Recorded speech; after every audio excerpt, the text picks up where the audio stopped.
What's going on, everybody? Welcome back to the Flipped Lifestyle Podcast. It is great to be back with you again this week. Super excited to help another incredible member of the Flipped Lifestyle community take their online dreams and online business and their life to the next level. And man, I got an action taker on the program today. Y'all about to get fired up. Welcome, Francine Ivey. What's going on, Francine? So excited to be here. Definitely been a life changer with being a part of Flip Life, and been waiting for this moment to actually get on a podcast with you. Oh, that's what I'm talking about. So Francine came up to one of our live events, and I remember, listen, I can remember it. You were sitting like to my left. You were sitting with other people. I remember the people that were around you. I remember talking, and I was like, man, there's somebody that gets me. There's somebody that might be as crazy as I am. You talk about consistent. We talk about consistent, but talk about prolific. You are prolific. You are a prolific action taker in your online business. So before we get started, we'll talk more about that. But let's get to the listeners of the Flip Lifestyle Podcast up to speed. Like, tell everybody about you. Give us the nutshell version of like your background, kind of what took you to our live event at that day, and then tell me about the online business that you're building. Awesome. Well, I've been an executive coach for the last 5 years. I worked in corporate and also did some life coaching, 27 years of ministry background before that. And so kind of a combination of faith-based and coaching and all of that. So I'm on Facebook, right? And the ad comes up for Life Search. And the line was, there's a movement going on in the workplace. Well, that's what I've been feeling too. And I was like, we're going. So I gathered a crowd. I was like, we're all going. And I grabbed several of my friends that are coaches. You're going, and you're all going. I bought all the tickets for all of us. I was like, we're going. I need, not only do I like to take action, but I want to build my tribe as well, right? The ones that are going with me. So brought my kids too. They came too. It was phenomenal. And I just have to say, everybody was great. I mean, they were, and there were people that I knew on the stage, which of course brought me there. But Shane, I have to say, it was I resonated with you. I resonated with your energy. I resonated with your story. And there was no doubt that I was going to the income surge. And so I realized there was something that I was missing. You know, I was still one-to-one coaching. I was certifying coaches, and I knew that there was something else that I could do to support those new coaches. And I had dabbled a little bit in membership, but I had no idea what I was doing. So I was so looking forward to that weekend of Income Surge. And, I remember at one point in Income Surge, I was just bawling, just crying. And I thought, everybody in this room probably thinks I am absolutely crazy, but it was just one of those aha moments that I was right where God had me. So like when I came out on Live Surge, like it's so funny when I go to Live Surge because people have no clue what's about to happen when I walk on stage. Because nobody knows who I am. I am not one of the headlining acts. Like I'm just like I was the guy that owns Live Surge. We met and he heard me give my talk and he was like, "Oh my gosh, you've got to go like be on the big stage." And so like nobody knows what's going on. And I walk out and like I legit just dress like I normally do. I mean, you've seen me in person, you've seen me on this call. Like I'm just the guy that walks out on that stage. Somebody told me, I had someone at Dallas, one of the people that came to Dallas said, when you walked on stage, I thought you were a roadie and the microphone was broken and you were there to fix the microphone for the real speaker. I was like, and that's who I am, really. When you heard our talk, what moved you to go to Income Surge? Like, why was that impactful for you? And you're not the only one that cries at Income Surge too, because like we tell a lot of stories about a lot of people, and I see that aha moment a lot at our events because it's like, wow, I can do this. Like other people are doing this. So, but what Live Surge in particular, like what struck you about me when I came out, and what moved you to take action and go to Income Surge? Authenticity, genuineness. I knew that what I was seeing was who Shane is. And I love that. I've always resonated with that. I was my dad was military, so I don't really say that I have a hometown, but if I have a hometown, it's Mobile, Alabama.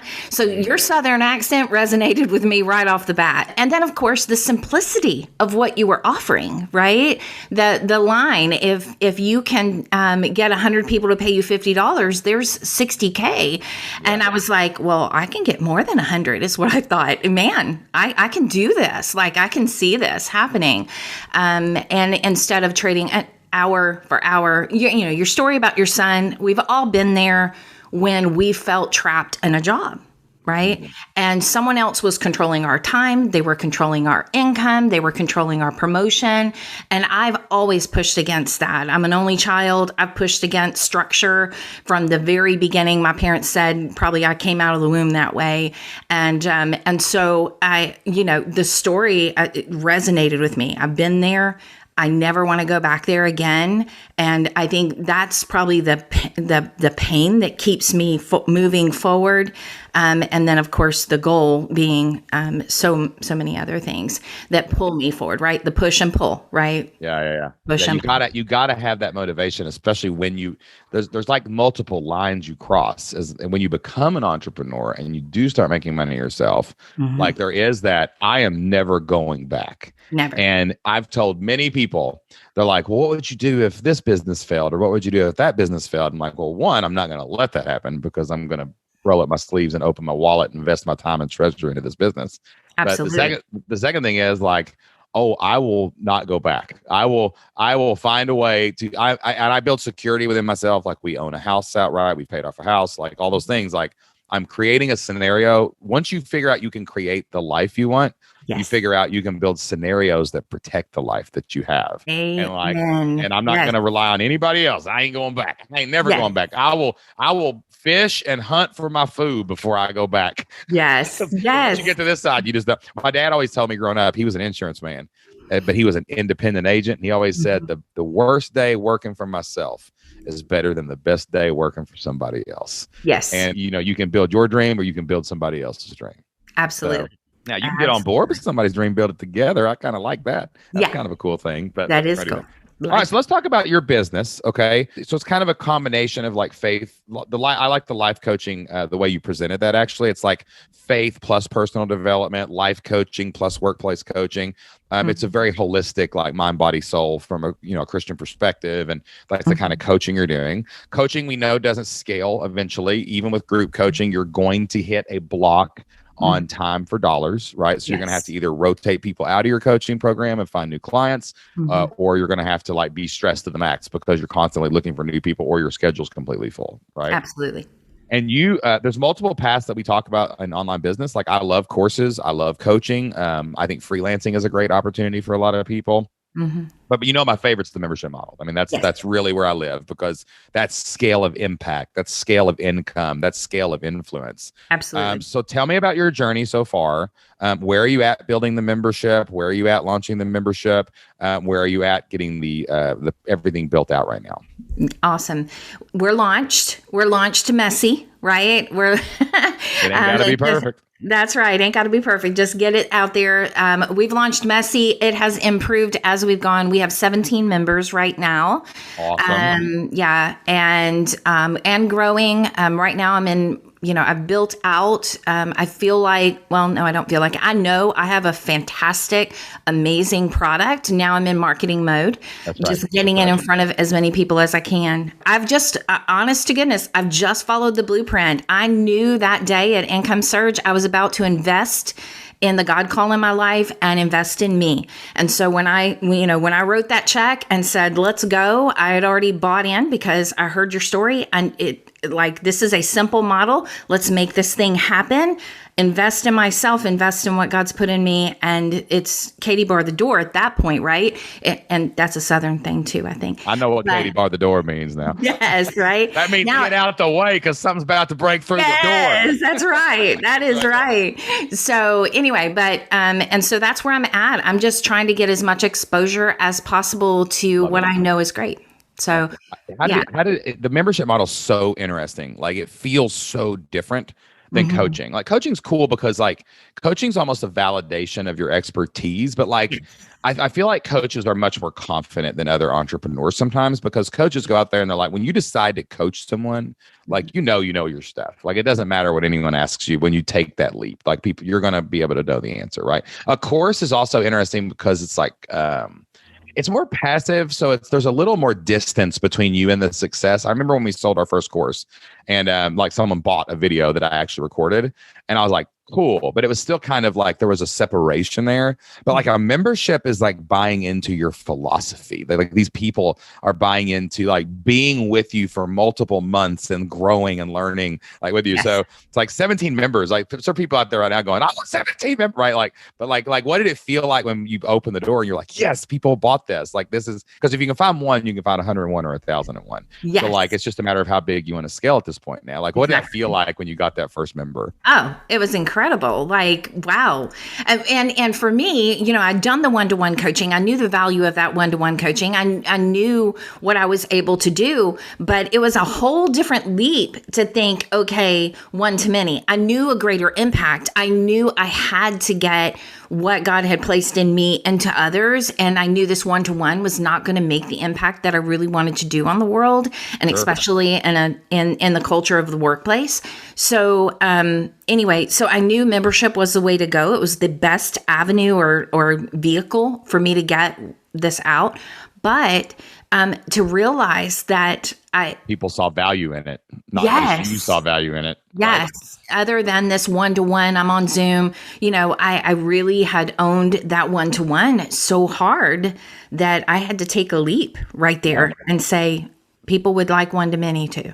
Coaching has a niche, it has a place, but I find the membership model produces better results for people. Even like I think you have to have group coaching and one-on-one coaching, and you have these mindsets but like those function more like almost like accountability, like than anything else. And there is expertise, of course, in coaching, but like it's like people show up, there's a relationship, you don't want to let each other down, and like there's things happening there.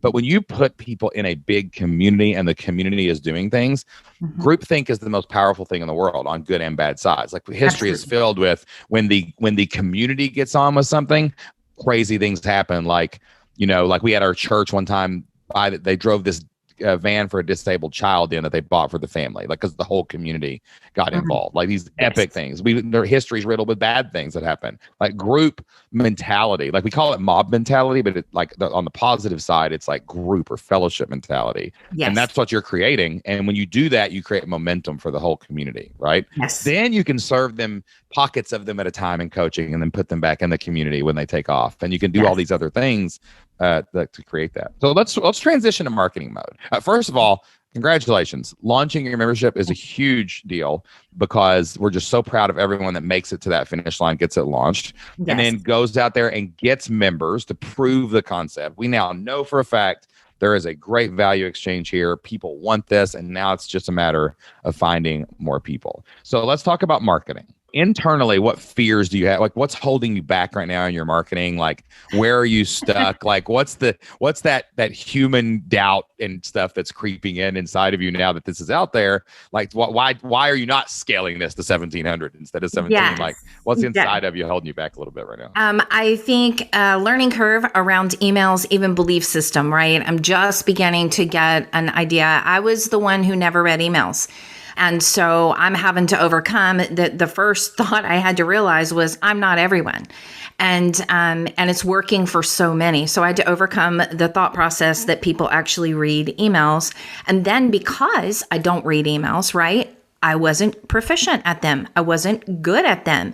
And so there's been that learning curve of creating a quality email that someone wants to read and looks forward to the next one. And so that's part of this blueprint that I've listened to over and over and over again in layers of trying to understand, because you only get one layer the first time you listen to anything, right? You get that first aha moment, but it's the aha moments after that that really get it into your DNA of understanding. And repetition is the mother of learning, baby. Repetition. Yes, It's got, you got to down the rabbit hole. Yeah, do you know in the Bible they didn't have bold and italic? And so I was studying something one time, and this theologian said, so when you see things that are repeated in the Bible, that was the only way they had to emphasize things when they were putting it down or speaking it. So repetition was how they were like, no, do this, do this, do this, do this, do this, and we see these same kind of stories over and over again. I love this question. This is my favorite thing in the world.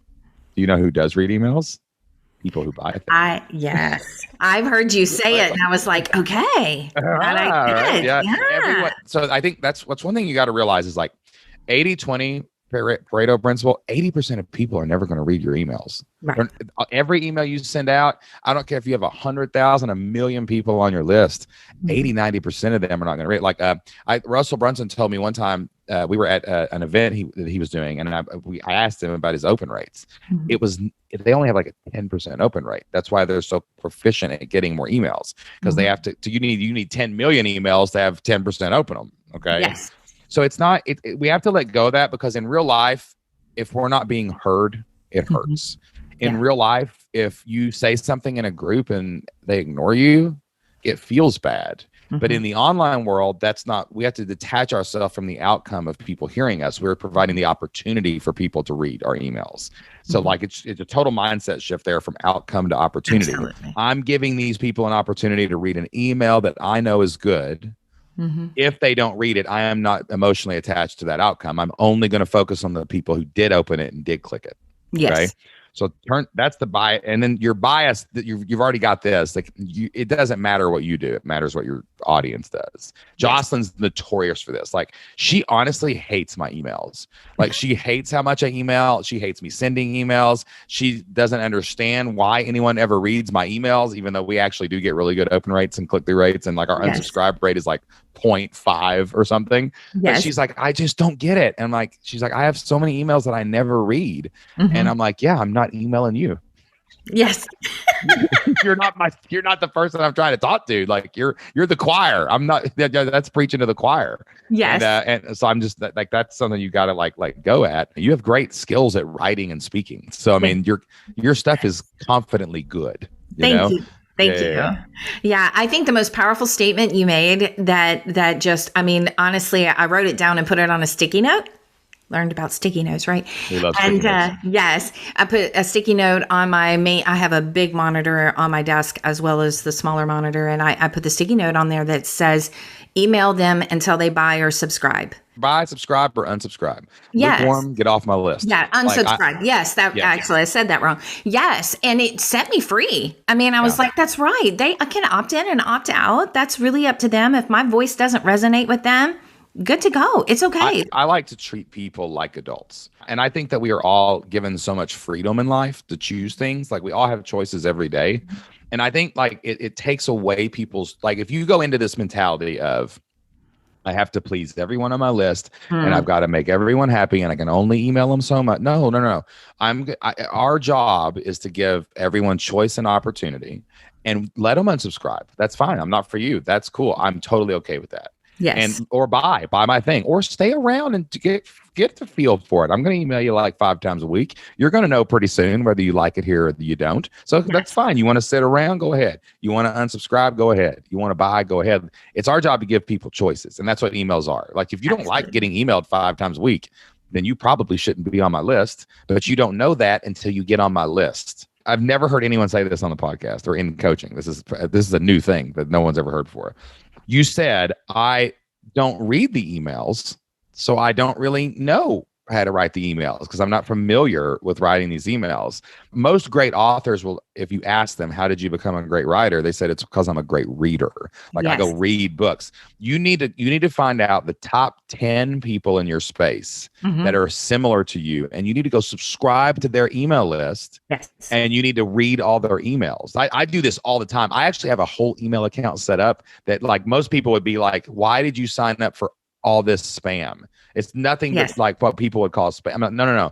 These are the 100 greatest email marketers alive today. And I get up every day And in the morning, I will look through some of their emails because I'm going to learn about subject lines in my space. I'm going to learn what copy they're using. I'm going to see what they're promoting. I'm going to get new ideas. So if you want to get really good, really fast, as soon as we get off this podcast today, go subscribe to like 10, 20 people that you follow in your space. Absolutely. And see what they're emailing their list. Yeah, I will do it. I will do it. Start peeling it back. Figure out where's the. Is there anything else? Like, so do you think that's the main thing that's like holding you back, or is there any other like obstacles in your way? Like, is it just this? Oh man, I know this email marketing thing works. I know this social media stuff works, but like, is there anything else that's holding you guys back in your marketing? Like, what's keeping you guys from putting the nitro in the gas tank, not just pushing the gas right now? I don't know, except that I know that I am a social media queen, right? This is where I built the majority of what I've done.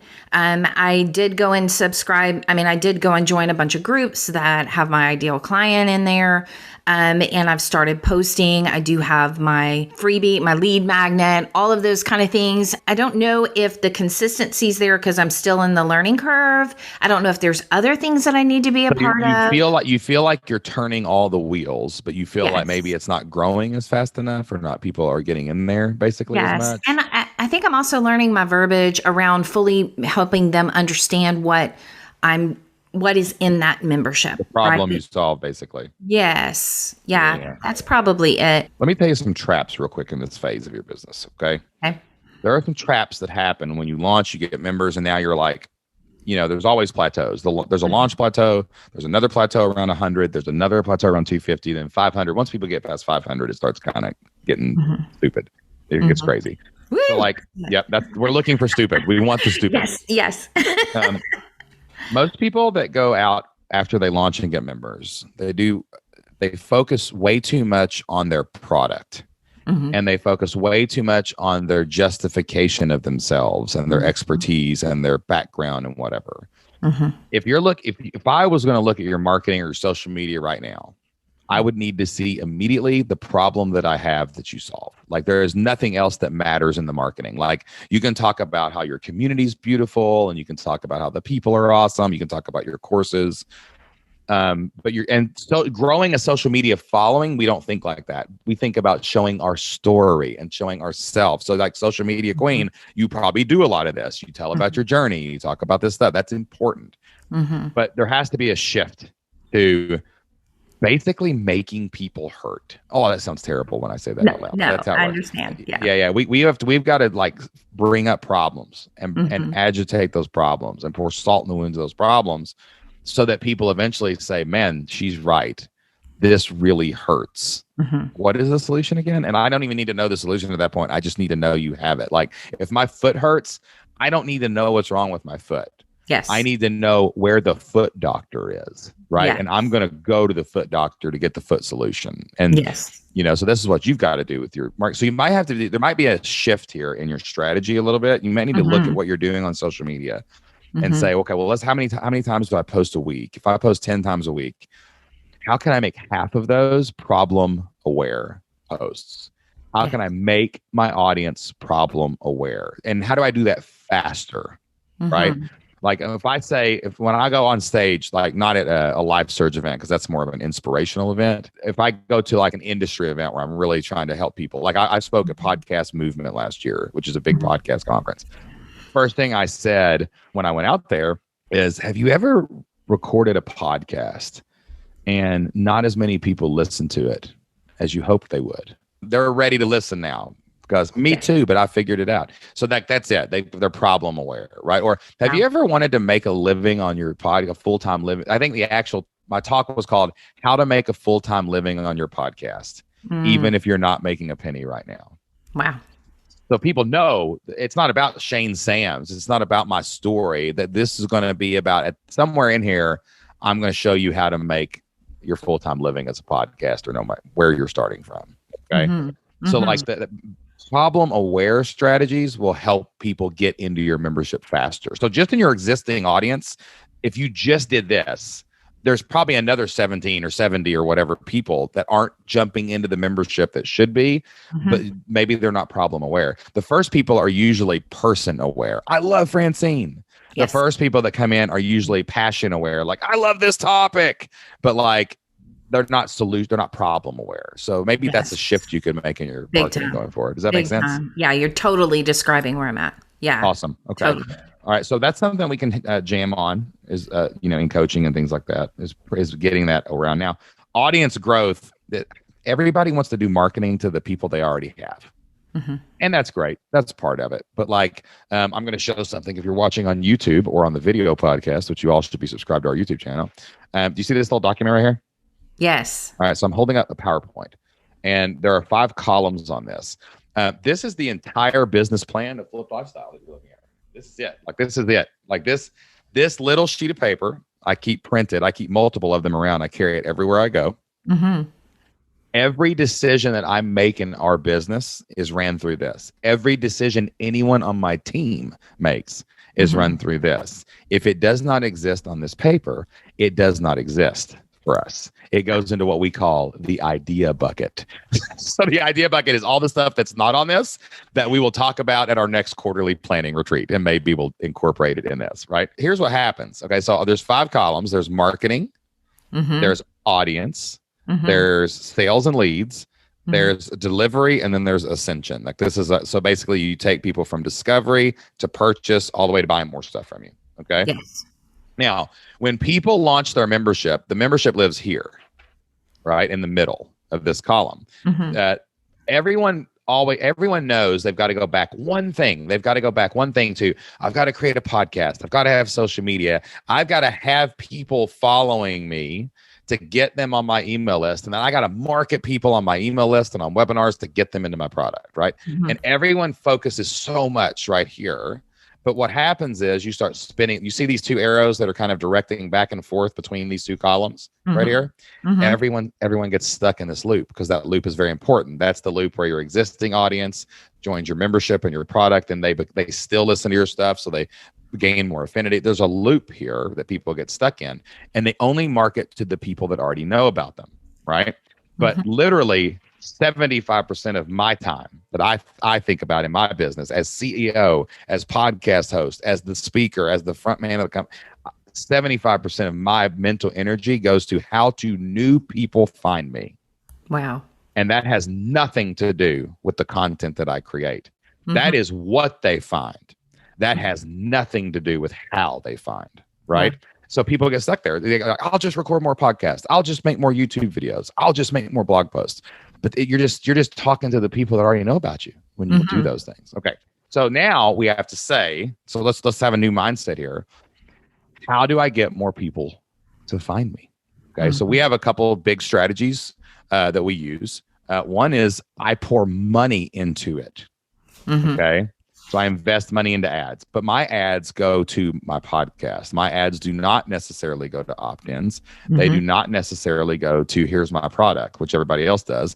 And there's going to be a lot of people that probably tweet me on this when you hit me up on Twitter at Shane_Sams if I make you mad here. But I don't measure ROI on our ads. I don't measure it. I know if it's working because I spend less than I make. That's how I know if everything's working. But so what I say, no, I'm going to spend $10,000 on promoting this podcast to cold traffic. Because if I can get people to listen to my podcast, they will fall in love with our brand. And then my podcast can have an ad for my email list. And then when they get on my email list, I will sell them my product. Wow. So that's where you've got to focus right now. You've got to focus on, cool, I create great things. Cool, I'm a social media queen. Cool, I've got a product that converts. Yeah, where's all the new people? Where's the other million people that need this that don't know about me? Okay. Yeah. So ads is our first strategy that we use. We drive traffic to our podcasts. We share links to the podcast. The second thing is what I call Dream 100. This is a strategy. I think a guy named Chet Holmes kind of developed it. And there's some other people that teach this out there. A good buddy of mine named Dana Derricks, some other people. And one of my mentors, Aaron Walker, a great, amazing guy to follow on social media, told me one time, Shane, you got to be intentional with great intentions, intentional to the point where other people feel weird about it. Like I'm intentional about the people I want to meet. I'm intentional about the podcasts I want to be on. I understand that I'm going to have to work my way in or buy my way into those relationships with those people, right? And we have a list called the Dream 100, and we at all times there's 100 people. We've probably been connected to 40 of them right now that we want to meet them and be on their podcast. Like that's kind of the ultimate goal in our Dream 100 list. Wow. So like, but I'm not just like passively saying, I hope I get to see them speak and they run into me, or no, it's like, oh, they have a $25,000 mastermind. Yeah, I'm going to go buy that. I don't care what it takes. I'm going to get in that room with that person. Right. I've done that before. Like I paid $25,000 to be in a place. I've paid 10. I've also put myself in the right place to be at the right place at the right time. I'll become someone's student. I'll go buy their coaching program. I'll go buy their thing. And when you pay for something for somebody and you become their customer, you end up on podcasts all the time. Right. And then I'll go to events. A buddy of mine named John Lee Dumas, he was going to be at an event I was at, and he shot me a message, and there was he's like, hey man, we're having a party on top of this skyscraper. It's going to be amazing. There's going to be all kinds of people there. Like Tommy Lahren was there, like from Fox News, and like all there was country music people, stars there. And he's like, dude, you got to come to this. But I'd already planned something with some other people, and I was intentional with great intentions. I just said, hey guys, I have an amazing opportunity I did not know about. When I planned this dinner with you guys, can we catch a late nightcap or something, meet later at the hotel, and let me go to this? And they were all like, cool, man, we totally support you. So like I was intentional with great intentions. And when I got in there, man, I met like 2 or 3 people that ended up on my podcast. I ended up on their podcast. It was just it was one of the best nights I ever had in networking. Wow. So like, but you've got to know who you want to contact, who you want to be on. Like you got to pick the 100 podcasts you want to be interviewed on. The 100 YouTube channels you want to be featured on, the 100 people who have social media accounts you want to share your stuff.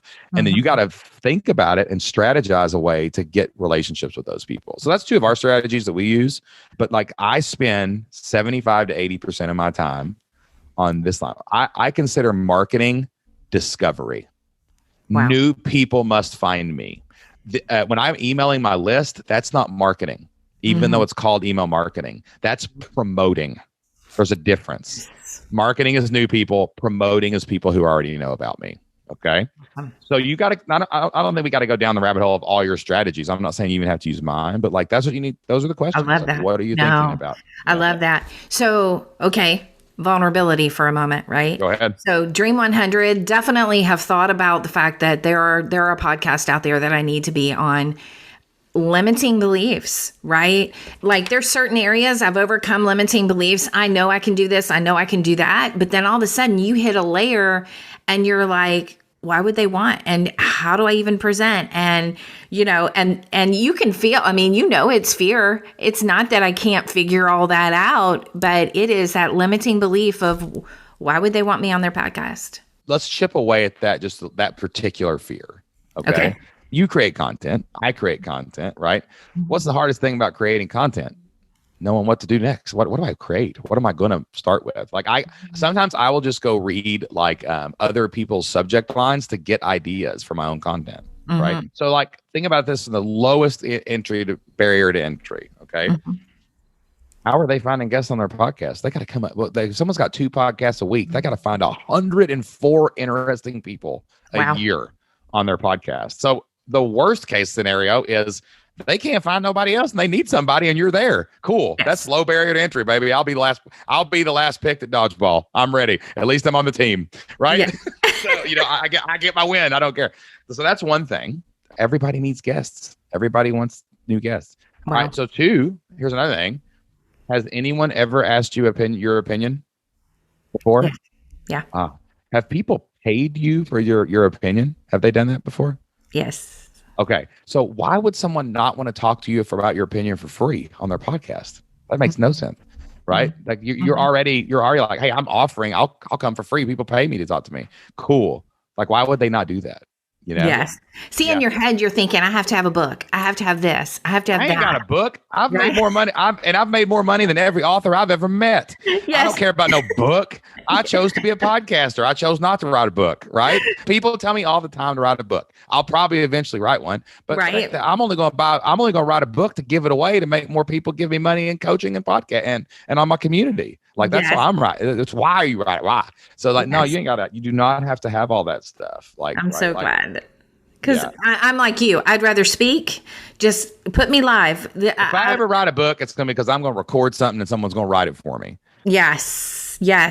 Amen. That will be yeah.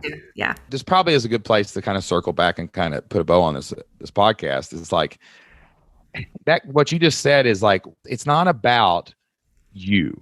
It's not about Shane, right? It's about the problem we solve. Like if you are a health coach and you know about nutrition and the problem that a podcaster is trying to solve for their audience is how to eat healthier, that it is never about you. It is only about the nugget of information that you're going to reveal. Fear only creeps in when we make it about us. Of course, you're going to doubt yourself. Yes. But like, you don't make it about you. Make it about, hey, I can solve that problem and I can talk about that problem, and someone listening has that problem and they'll find the solution that I'm going to talk about with the host. So it's about the problem and the solution for the customer. It's about the opportunity for that person to hear the nugget. It's not about, and also too, man, I've done this before. The first podcast I was ever on was a youth football podcast that probably 100 people in the entire world listened to. You'd have thought that I was going on the David Letterman show. I mean, I was so nervous. I was so stressed out. And then right in the middle of the podcast on Blog Talk Radio or whatever he was broadcasting on, my connection dropped. And Francine, in that moment, I said it out loud. I remember sitting on the bed in my bedroom recording this podcast, and I said out loud to myself, I've blown it. I've blown my entire opportunity. No one else will ever talk to me again because this happened, right? And now I show up, barely combing my hair. I don't even know if my internet's working right now. I'm just going to talk for an hour and we're going to go, right? Yes. And and I don't care who it's on. I don't care if I'm talking to anybody. It doesn't matter. When I'm in an interview, anything, right? Right. So like, but it's because I made it about me. That's good. The appearance was about me. So my insecurities, my fears all got to come with me. But if I make it about them, now I'm just trying to show up. I'm just trying to help. I'm just trying to be there for them. So those are some strategies for that. Well, listen, Francine, I'm so proud of you. I mean, listen, 80-20 rule. Not everybody makes it to the launch, right? And I love seeing your offer that's converting, because you're going to go out and you're going to grow this thing. And I'm going to have you back on this podcast when you get to 1,700 members instead of 17 members. Yes. And we can take all this stuff now and we can go into our coaching, we can go into our community, we can massage this out. You can take it back to your team and talk about the things you're going to do to grow that audience, which is going to grow your list, which is going to grow your membership. So thank you so much for being vulnerable here on the podcast. I know this episode is going to help some people that are out there. Awesome. Thank you. This was wonderful. All right, y'all, that wraps up my interview with Francine. Man, what an action taker. What a go-getter. Somebody's out there doing it, not just dreaming about it, not just thinking about it. Like, she came to an event and she heard me for the first time. And she said, wow, I could start an online business around my idea. I could start a membership. I could get 100 people to pay me $50 a month. And then she went and took action and took her next step. She didn't just let that go into her brain and then forget about it. She said, I'm going to go to one of Shane's classes. She came to one of my classes. She said, wow, this really could work for me. Look at all these other, Shane just told me about dozens of other people that have started and built and grown online businesses, coaching, courses, communities, everything under the sun. I could do this too. Then she went out and she actually put the work in to build it. And she launched it. And she overcame her fears. And wouldn't you know it, she got 17 people to join her online business. And now she has an offer that converts. So she's going to grow an audience. She's going to go out and get that in front of more people so she can grow that to however big that she wants it to go. And that's what's crazy is you can too. We believe that everybody, including you, listener, right now, you have God-given skills, talents, abilities, things that you love, things you have learned, things that you have lived through that you could use to go out and start an online business. You could go out and solve other people's problems. You could go out and help other people out on the internet. All you got to do is take action. And one of the best actions you can take is to head over to fliplifestyle.com and check out all of the amazing free resources that we have for regular people out there who want to start, build, and grow an online income of their own. And hey, if you love the Flip Lifestyle podcast, if this podcast helps you every single week to take your ideas, to take your dreams, and take your next steps toward your online business journey, we'd love to hear about it. Go over to Apple Podcast and leave us a 5-star review. Make sure you type in your name, type in a paragraph to tell us what you love about the show. I read every single one of those podcasts. We check them out. If you got a question for me, ask it there. Heck, I may read it on the air. And if you listen on Spotify or some other podcast player, make sure you give us a follow. Make sure you subscribe wherever you listen to the show. Download a couple episodes and leave us a comment or two. All right, before I go, guys, I like to share a Bible verse on the end of every one of my podcasts. I get a lot of my inspiration and motivation from the Bible. I think there's some pretty cool stuff that we can apply to our lives. Today's Bible verse comes from Jeremiah 42:11. The Bible says, do not fear the king of Babylon, of whom you are afraid. Do not fear him, declares the Lord, for I am with you to save you and to deliver you from his hand. Tell me this, friend. What is your king of Babylon? What's the fear that's holding you back? What's that mindset issue, that fear that you're struggling with, that enemy whispering in your ear that's keeping you from taking action, keeping you from taking your next step? I can tell you the truth. I'm on the other side of many of those fears that you're having right now. I've been through them multiple times. I'm going to tell you the truth, just like I said it to Francine. There ain't nothing to really be afraid of. You don't have to fear. You can see hundreds, thousands of other people doing what you want to do. You can see the hope that other people have made it past that particular valley. So don't you put some false king on that throne of Babylon. Do not fear the king of Babylon. Do not be afraid. Some of that stuff in your head you've made up yourself. Push it to the side. Figure out how you can serve other people. Figure out how you can take your skills out into the marketplace and figure out how you can flip your life on the other side of it too.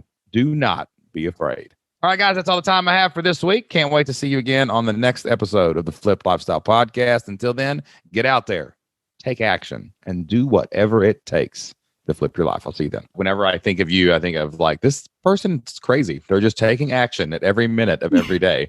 So maybe I found someone as crazy as me, Francine, when I found you. You know what? You make me feel good. I'm just saying, every time you spoke on Income Surge, I thought, all right. Finally, somebody around here. Yes, he gets me. So that's amazing.